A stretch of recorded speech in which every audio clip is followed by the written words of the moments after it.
আচ্ছা, আমরা কি তোমার কোনোভাবে সাহায্য করতে পারি? সাহায্য? আপনারা আমাকে আর কি সাহায্য করবেন? এই পোড়া কপাল নিয়ে আমি কোনোদিন সুখের মুখ দেখতে পারবো না। এভাবে বলো না দাদা, তুমি এমনি কি করো? ভিক্ষা করি ম্যাডাম, কখনো এই রাস্তায় কখনো ওই রাস্তায়। তুমি তো কোনো কাজ করতে পারো। কাজের জন্য আমি অনেকের কাছে গেছি, কিন্তু কেউ আমাকে কাজে রাখতে চাইনি। কিন্তু কেন? কাজ করার জন্য অনেক পড়াশোনা জানতে লাগে ম্যাডাম, আর আমি ক্লাস 4 পর্যন্ত পড়েছি, হাই স্কুলের মুখও পর্যন্ত দেখতে পারিনি। তুমি পড়াশোনা করোনি কেন? যখন আমি ক্লাস 2-এ পড়ি তখন আমার বাবা এই পৃথিবী ছেড়ে চলে যায়, আর তারপর আমার মা লোকের বাড়ি বাড়িতে বাসন মেজে আমাকে পড়াশোনা শেখাতো।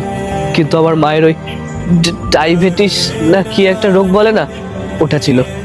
আর আমি যখন ক্লাস 4-এ পড়ি তখন আমার মাও আমাকে ছেড়ে চলে যায়। তারপর থেকে আমি পুরো একা হয়ে গেছিলাম।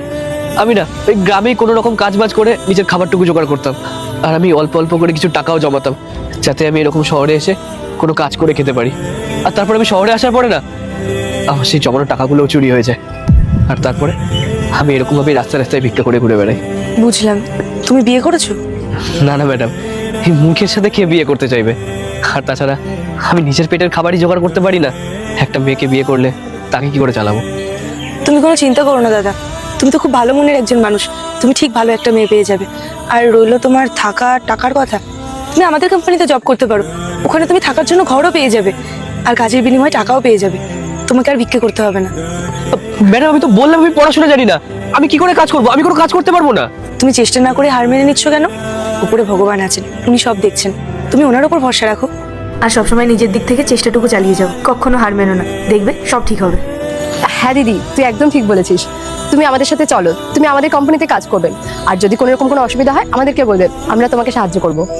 হ্যাঁ, তুমি ভালো কাজ শিখে গেলে ভালো মাইনেও পাবে, আর তারপরে ভালো একটা মেয়ে দেখে বিয়েও করে নিতে পারবে।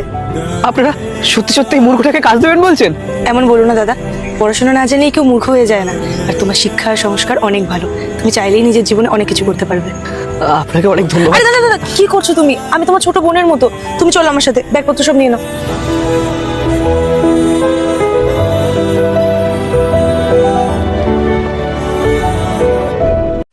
পার্ট 2 দেখতে সাবস্ক্রাইব করো ভেলকু 78M।